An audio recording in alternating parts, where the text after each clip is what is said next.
यह उस जमाने की बात है जब पहलवानी सिर्फ जिस्म की ताकत नहीं, एक आध्यात्मिक तालीम हुआ करती थी। जहां हर दांव सिर्फ वार नहीं, एक दर्शन था। जहां जमीन पर गिरने से पहले इंसान अपने नफ्स को मात देता था।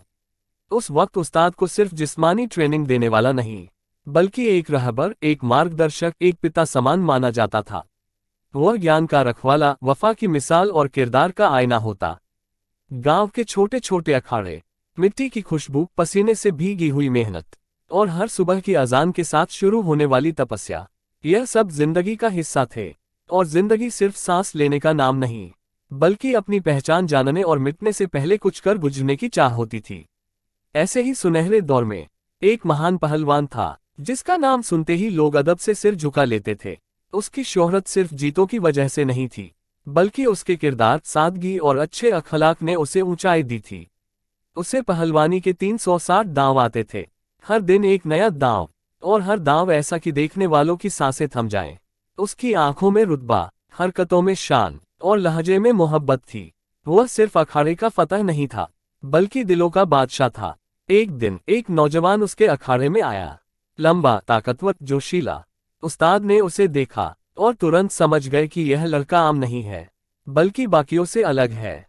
इसकी तालीम शुरू हुई। हर दिन, हर लम्हा उस्ताद ने उसे वक्त दिया, मोहब्बत दी और वो सबक सिखाए जो सिर्फ बातों से नहीं, बल्कि अमल से सिखाए जाते हैं। महीने, साल गुजर गए और वह नौजवान एक बड़ा पहलवान बन गया। फतेह की खबरें आने लगी, लोग तारीफ करने लगे। उस्ताद ने उसे सारे दांव सिखा दिए, मगर एक दांव नहीं सिखाया। और वो दिन भी आया जब कामयाबी ने उसकी अक्ल पर पर्दा डाल दिया। लोगों की तालियां, तारीफें उसे उसके असल मुकाम से ऊपर ले गईं। उसने कहना शुरू कर दिया, इस वक्त पूरे मुल्क में कोई ऐसा पहलवान नहीं जो मुझसे मुकाबला कर सके। उस्ताद भी इज्जत के काबिल हैं, वरना वो भी मेरा सामना नहीं कर सकते। लोग हैरान हुए, कुछ हंसे, कुछ खामोश रहे, मगर जो सच्चाई को जानते थे, वो जानते थे कि पेड़ चाहे जितना भी ऊंचा हो जाए, वो अपनी जड़ों से ही खड़ा रहता है। ये खबर जब बादशाह तक पहुंची तो उसने कहा, उस्ताद और शागिर्द की कुश्ती करवा के देखते हैं, ताकि सच्चाई सामने आए। सरकारी स्तर पर कुश्ती का इंतजाम हुआ। एक बड़ा मैदान सजाया गया। बादशाह अपने वजीरों और सलाहकारों के साथ वहां पहुंचा। लोगों की भारी भीड़ जमा हो गई। जब वह नौजवान मैदान में उतरा तो बेकाबू हाथी की तरह था कि अगर सामने पहाड़ भी हो तो उसे कुचल डाले।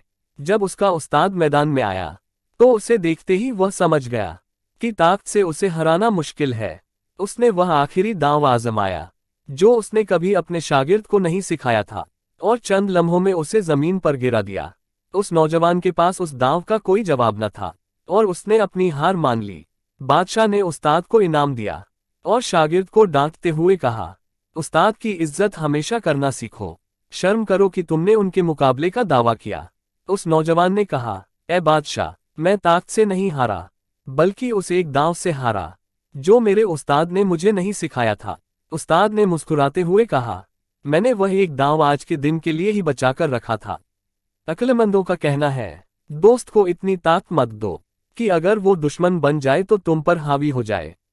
उसी वक्त वहां एक बुजुर्ग ने कहा, मैंने तीरंदाजी सिखाई थी, मगर वही शख्स एक दिन मेरे सामने तीर लेकर खड़ा हो गया। ये कहानी सिर्फ कुश्ती की नहीं, बल्कि एक सबक है कि इल्म के साथ जब तक आजी होती है, तब तक इल्म फायदा देता है। उस्ताद का रुतबा कभी कम नहीं होता, चाहे शागिर्द जितनी भी ऊंचाई पाले। और सबसे अहम, वफा वो जेवर है जो हर किसी को शोभा नहीं देता। अगर ये कहानी पसंद आई हो और ऐसी और कहानियां सुनना चाहते हो तो हमारे चैनल को सब्सक्राइब करें। शुक्रिया।